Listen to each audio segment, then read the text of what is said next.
Nah, di tahun ini ada yang membuat heboh adalah orang menganggap dia sebagai tokoh agama, tokoh masyarakat. Nah, orang tersebut nanti akan terlibat kasus korupsi dan nanti akan jadi heboh. Kasusnya hebat tuh, lebar tuh nantinya, gitu. Melebar ke Kemana-mana. Akan nyeret-nyeret banyak orang nanti. Ada berapa orang, Ki? Kasus korupsi di pemerintahan Prabowo di tahun 2020? Berapa orangnya sih saya nggak bisa sebut ya, cuman yang jelas banyak. Banyak. Ada ciri-ciri nggak, Ki, yang bakal jadi pemenang di Jakarta tuh? Ciri-cirinya kayak gimana sekarang dari 3 calon? Ya, jadi kalau ada orang bilang jujur hancur, curang menang, gitu. Yang menang ya yang curang.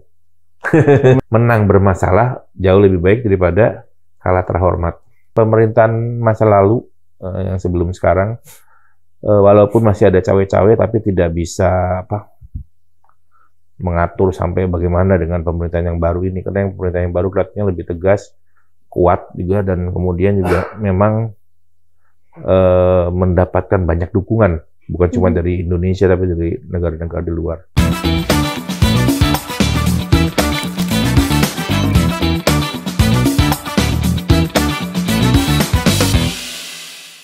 Halo Sobat Forum, balik lagi di podcast Bisik-Bisik Meja Bundar. Nah, pada kali ini kita akan melanjutkan perbincangan kita minggu lalu tentang spiritual dan mistis. Pada episode kali ini kita ngebahasnya langsung sama konsultan spiritualnya. Sebelum kita ke situ, seperti biasa saya bersama Puspita Chandra Dewi. Nah, narasumber spesial kita yaitu langsung aja Ki Kusumo. Iya. Halo Ki, apa kabar Ki? Baik. Terima kasih udah datang di Forum Keadilan. Gimana Pita? Ki Kusumo sendiri melihat bagaimana Indonesia ini di tahun 2025 mendatang. Secara teknis ke depan tuh berarti kan habis naga itu masuknya di Kelinci. Itu tahun bagus ya. Tahun banyak anak masuk dalam gua beranak. Secara perekonomian lebih bagus. Kalau saya melihat pemerintahan masa lalu yang sebelum sekarang, walaupun masih ada cawe-cawe, tapi tidak bisa mengatur sampai bagaimana dengan pemerintahan yang baru ini. Karena yang pemerintahan yang baru kelihatannya lebih tegas, kuat juga, dan kemudian juga memang mendapatkan banyak dukungan, bukan cuma dari Indonesia tapi dari negara-negara di luar. Pergerakan perekonomian awal seperti tersendat-sendat.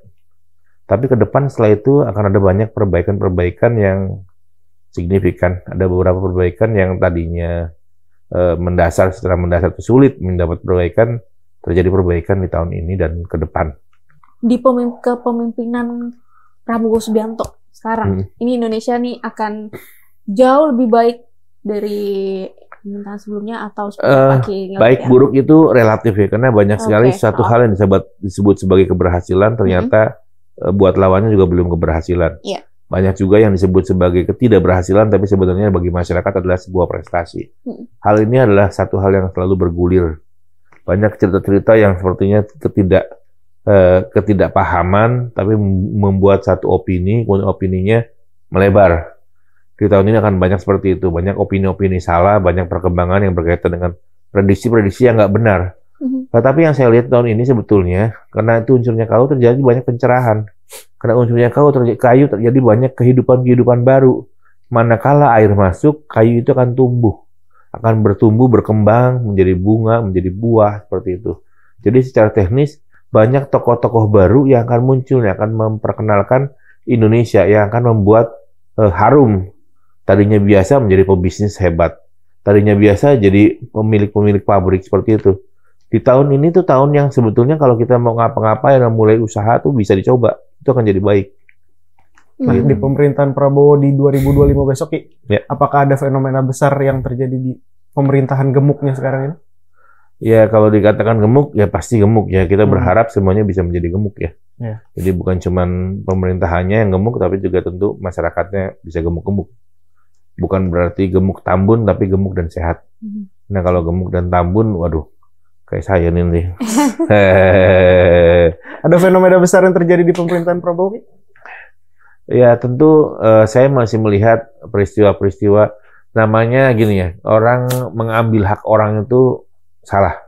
Dari dulu udah salah, tapi namanya hal itu, tapi tiap tahun tuh selalu ada tuh. Nah, di tahun ini ada yang membuat heboh adalah orang yang selama ini terkenal dengan baik-baik, terkenal dengan apa namanya, kalau bicara tuh halnya berkaitan dengan kamu nggak boleh ini, nggak boleh itu, kamu secara teknis orang menganggap dia sebagai tokoh agama, tokoh masyarakat. Nah, orang tersebut nanti akan terlibat kasus korupsi dan nanti akan jadi heboh. Oh, iya aja begitu gitu. Di tahun Tahun 2025. 2025, ya. Ciri-cirinya boleh. Tokoh agama. Tadi nyebut tokoh agama. Oh, iya. Ya, jadi memang kalau orang yang selalu jadi panutan kan tentu orang secara umum akan selalu punya harapan sangat positif Iya, kan. betul. Tapi orang ini dengan harapannya itu membuat masyarakat banyak kecewa tuh. Ternyata begitu terjadi, kok ternyata dia begini gitu. Aduh. Sekarang dia ada di kabinet. Enggak, saya nggak nyebutin. Aduh. Nah, kalau orang yang menonjol di pemerintahan sekarang di 2025, Yang menonjol sebenarnya banyak karena sekarang tuh banyak sekali tokoh baru. Tadi saya udah katakan bahwa unsur kayu itu banyak menyerap air, banyak memberikan penumbuhan baru. Justru banyak tokoh baru, justru banyak orang-orang yang awalnya tidak siapa-siapa, bukan apa-apa di zamannya, tapi di tahun ini melejit menjadi sesuatu, bisa membuat apapun gitu. Contohnya Gibran. Ya, saya masyarakat biasanya yang menilai kalau gitu-gitunya. Jadi banyak orang yang nggak disangka-sangka kok jadi hebat banget gitu. Iya. Itu kan ada banyak di tahun ini. Oke, di pemerintahan ini yang akan lebih dominan itu apakah Pak Prabowo-nya atau apa Mas Gibran ya? Tentu Prabowo, biar bagaimanapun secara senioritas, secara kemampuan, secara pengetahuan, pengalaman dan lain-lain jauh. Jadi artinya akan menjadi dominasi lah. Dominasi dalam perkembangan ke depan, tapi tentu kembali lagi bahwa dominasinya dominasi baik. Tiap pemerintahan sebetulnya itu ada lebih dan ada kurang. Iya. Tapi di tahun ini tuh kelihatannya terjadi banyak perbaikan, terutama dari sisi perekonomian. Tapi kan banyak isu setelah Gibran dilantik, banyak isu yang makzulkan Gibran tuh. Di tahun 2025, apakah wakil presiden kita masih Gibran? Apa kejadian itu? Enggak. Jadi kadang-kadang emang di lapangan itu banyak isu dilempar apa aja sih. Itu kan isunya sebenarnya yang melempar tuh belum tentu netizen, tapi kadang-kadang juga suka isu-isu pesanan yang dibikin seperti menjadi opini nantinya. Karena kalau yang ngomong netizen itu kan tanpa beban, dan itu biasanya menjadi sebuah opini, jadi pendapat umum. Nah, ini yang banyak sekali dimanfaatkan oleh para tokoh-tokoh, termasuk tokoh politik kita, untuk menyerang tokoh lain, untuk menghajar tokoh lain, untuk kepentingannya. Gitu. Jadi kalau kita bicara di tahun besok ini kasusnya apa yang paling rame? Kasus korupsi tetap rame. Kasus judi online akan jadi tetap mengalir. Itu kan terus tuh seperti tali tiga uang, tidak pernah lepas tuh. Ada berapa orang, Ki? Kasus korupsi di pemerintahan Prabowo di tahun 2020? Berapa orangnya sih saya nggak bisa sebut ya, cuman yang jelas banyak. Banyak. Dari menteri-menteri kah? Kayak tahun-tahun lalu itu kan ada beberapa menteri dari... Ya begini, kalau kita kaitkan, ini lebih ke personal sih sebetulnya ya, bukan karena jabatannya dia sebagai apa. Iya. Lebih ke personal. Jadi banyak yang, ya itu tadi saya katakan, kita tuh nggak sangka gitu. Karena wujud yang tampak tuh tampak seorang tokoh. Pengertian tokoh di sini tokoh yang baik, tokoh yang mencerminkan keagamaan, tokoh yang mencerminkan dia nih orang yang sangat sempurna lah, karena selalu berkaitan dengan ketuhanan. Tetapi ternyata begitu terjadi di tahun ini dia malah memberikan contoh yang kurang baik. Kasusnya hebat tuh, lebar tuh nantinya, gitu. Melebar ke kemana-mana. Akan nyeret-nyeret banyak orang nanti. Banyak orang, aduh, ayo. Balik lagi ke wakil presiden kita, berarti tahun depan wakil presiden kita tetap sama? Masih baik-baik aja. Masih baik-baik aja. Oke. Kalau dari Pak Jokowi sendiri masih akan ini nggak sih ikut-ikut? Ya sebetulnya dari sekarang juga sebetulnya kan masih terjadi hal-hal seperti itu ya. Iya. Cuman kan kalau saya lihat saat ini presiden baru kita ini kan punya ketegasan, apalagi latar belakangnya seorang militer ya. Punya ketegasan dan punya garis komando yang kencang. Jadi kalaupun ditanya pengaruhnya ada apa enggak, Mungkin ada, tapi nggak bisa besar. Gitu. Karena mungkin udah di-cut gitu ya. Iya. Sama Pak Prabowo-nya juga. Betul, ya. Kurang dari sebulan lagi kan kita menghadapi pilkada, Ki. Berarti Ya. dalam tanda kutip pasiennya Ki Kusumo nih lagi banyak nih. Iya. Itu mereka tuh minta apa aja sih, Ki? Ya tentu biar menang lah. Hmm. Saya sih selalu bercanda-bercandaan di internal saya tuh. Pilkadut sih bilang gitu. Pilkadut. Kenapa pilkadut, Ki? Ya pemilihan kepala dangdut. Oke. Karena dalam pilkada tuh selalu bergoyang, jadi berdangdut terus. Selalu bergoyang, jadi banyak hal yang ada poin-poin yang sebetulnya ini menjadi sebuah rahasia umum. Namanya pilkada, pileg dan lain-lain itu banyak sekali namanya kecurangan-kecurangan yang nyata gitu. Ada kecurangan yang tidak nyata, ini yang nyatanya aja masih bisa dimenangkan gitu. Nanti endingnya yang protes sama protes, yang jadi mah jadi. Yang protes sama protes, yang dilantik mah dilantik. Tetap aja itu berjalan terus aja gitu ya. Betul, itu tetap terjadi tuh. Bahkan ada bahasa-bahasa di antara itulah, saya nggak sebut siapa-siapanya, tapi bahasa itu beredar tuh.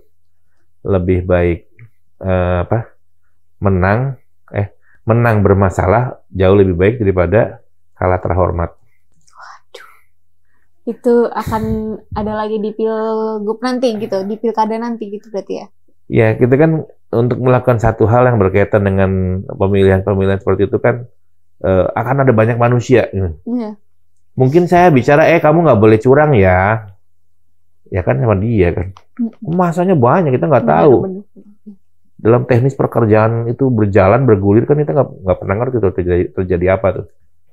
Gitu. Belum lagi, ya banyak sekali yang lobby-lobby dengan penyelenggara dan lain-lain lah.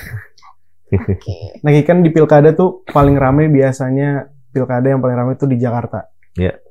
Nggak tahu nih Ki Kusumo mau jawab apa enggak. Ada ciri-ciri nggak Ki yang bakal jadi pemenang di Jakarta tuh? Ciri-cirinya kayak gimana sekarang dari 3 calon? Ya, jadi kalau ada orang bilang jujur hancur, curang menang, gitu kan. Yang menang ya yang curang. Menang yang curang. Menang yang curang katanya, guys. Selalu ini kan bahasa yang beredar tuh begitu kan. Betul. Nanti yang curang bilang, "Kak, kamu curang nih." Tapi kan dia kalah kan, berarti dia kalah curang nih. Oke. Sebenarnya semuanya akhirnya pada prinsipnya pada saat proses itu banyak sekali kecurangan gitu. Jadi kalau kita bilang jujur susah juga gitu. Yang mana ya gitu. Iya. Jadi kalau yang jujur ya mungkin ada yang jujur, tapi yang curangnya kebanyakan. Tapi dari 3 calon itu Ki, yang menggunakan Ki Kusumo sebagai konsultan spiritual ada nggak tuh Ki? Aduh, saya nyebut nggak enak deh. Masalahnya cuman itu ya. Kalau saya bilang iya pasti orang wah mungkin si Anu nih. Tapi berarti iya. Tapi berarti iya. Oke. Ada lagi kan yang mau? Oke. Mungkin terakhir kali dari Ki Kusumo untuk Sobat Forum di rumah ada closing statement-nya. Apa ya? Jadi kalau kita kembali ke dunia spiritual lagi, bahwa banyak orang yang tidak percaya dunia spiritual itu ada atau tidak ada. Itu dikembalikan pada hati sanubari dan pada apa yang tampak pada diri kita. Kalau kita melihat ke depan, pasti ada, pasti nyata. Hal gaib itu sama seperti kita melihat bagaimana jantung, bagaimana ginjal, bagaimana usus. Kita harus yakini itu ada, walaupun kita nggak lihat langsung. Itu Sobat Forum. Oke. Silakan Mita. Sudah ngobrol-ngobrol kita hari ini dengan Ki Kusumo, banyak banget yang kita bahas dari pemerintahan dan juga mungkin dari diri kita juga ini ya, berkesinambungan sama diri kita juga gitu. Terima kasih banyak untuk Ki Kusumo sudah mau datang ke Bisik-Bisik Meja Bundar episode hari ini.